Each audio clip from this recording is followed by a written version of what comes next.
बिस्मिल्लाहिर्रहमानिर्रहीम अस्सलाम वालेकुम viewers, welcome to my YouTube channel. Viewers कैसे हैं आप? उम्मीद करता हूँ आप ठीक होंगे। वीवर्स आज मैं आपको इसमें 40 mg कैप्सूल का मुकम्मल रिव्यू दूंगा जो मैदे की तेज़ाबियत, सीने की जलन, heart burn, gastric ulcer, peptic ulcer और एच पाइलोरी के लिए बहुत ही मुफीद कैप्सूल है। इस विन कैप्सूल को किन कंडीशन में इस्तेमाल किया जाता है, इसके फ़ायदे और नुकसानात क्या हैं, इसके काउंटर इंडिकेशन क्या हैं, ये सब कुछ मैं आपको वीडियो में बताऊँगा। वीवर्स सबसे पहले मेरी आपसे रिक्वेस्ट है, मेरा चैनल मेडिकोज इन्फो सब्सक्राइब करें। वीवर्स बात करते हैं इस विन कैप्सूल की पैकेजिंग की, तो इसके एक पैक में 14 कैप्सूल होते हैं और इसकी कीमत 500 रुपये है। ये मार्टन डो फार्मास्यूटिकल कंपनी की प्रोडक्ट है जो किसी भी मेडिकल स्टोर और फार्मेसी स्टोर से आसानी से मिल जाती है। वीवर्स अब बात करते हैं एस वन कैप्सूल की फार्मूलेशन की, तो इसकी फार्मूलेशन में इसोमेप्राजोल 40 mg होता है और ये 20 mg की स्ट्रेंथ में भी दस्याब होती है। वीवर्स अब बात करते हैं एसविन कैप्सूल का सही तरीका इस्तेमाल और खुराक की, तो एसविन कैप्सूल दिन में एक कैप्सूल 2 मरतबा इस्तेमाल कर सकते हैं, यानी कि एक कैप्सूल सुबह एक कैप्सूल शाम इस्तेमाल कर सकते हैं। कैप्सूल को खाना खाने से पहले इस्तेमाल करें तो आपको अफेक्टिव रिज़ल्ट मिलेंगे, या आप अपनी कंडीशन या डॉक्टर की हिदायत के मुताबिक भी इस्तेमाल कर सकते हैं। वीवर्स अब बात करते हैं एस्पिन कैप्सूल को किन कंडीशन में इस्तेमाल किया जाता है और इसके फ़ायदे क्या हैं।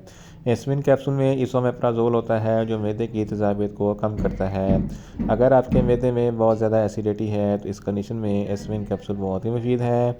इसके इस्तेमाल से आपके मैदे की एसिडिटी कम हो जाएगी।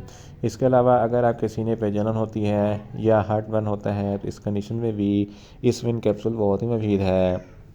गैस्ट्रिक अल्सर और पेप्टिक अल्सर के लिए भी एस्पिन कैप्सूल बहुत ही मुफीद है। एच पाइलोरी एक बैक्टीरिया है जिसकी वजह से आपके मैदे में इन्फेक्शन हो जाता है और ज़ख़म बन जाते हैं और बाद में अल्सर बन जाता है, तो इस कंडीशन में भी एस्पिन कैप्सूल बहुत ही मुफीद है। जर्ड जिसको गैस्ट्रोएसोफेगस रिफ्लक्स डिजीज़ कहते हैं, ये एक ऐसी बीमारी है जब आप खाना खाते हैं तो खाना खाने के बाद गैस आपकी खुराक की नाली में आ जाती है, खट्टे मीठे डकार आते हैं और आपके सीने पर जलन होती है। इस कंडीशन में भी एस्पिन कैप्सूल बहुत ही मुफीद है। इसके अलावा अगर आप बहुत ज़्यादा स्पाइसी फूड खाते हैं तो स्पाइसी फूड खाने के फ़ौरन बाद एस्पिन कैप्सूल का इस्तेमाल ज़रूर करें ताकि आपके मैदे में ज़्यादा तेज़ाबियत पैदा ना हो। ड्यूडेनल अल्सर के लिए भी एस्पिन कैप्सूल बहुत ही मुफीद है। इन शॉर्ट एस्पिन कैप्सूल मैदे की तेज़ाबियत, सीने की जलन, heart burn, gastric ulcer, peptic ulcer और एच पाइलोरी के लिए बहुत ही मुफीद कैप्सूल है।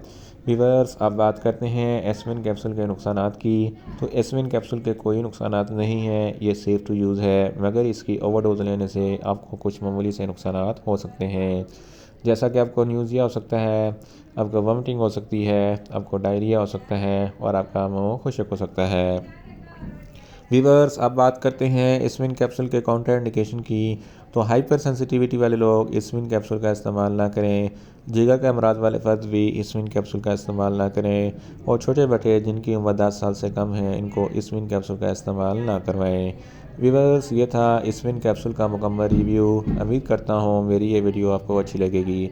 मेरी वीडियो को ज़्यादा से ज़्यादा लाइक करें, शेयर करें और कमेंट्स करें, और मेडिसन के मतलब इन्फॉर्मेटिव वीडियो के लिए मेरा चैनल मेडिकोज इन्फो सब्सक्राइब करें और साथ में लगे बेल आइकन को लाजमी प्रेस करें ताकि मेरी हर नई वीडियो अब तक बर वक्त पहुँच सके।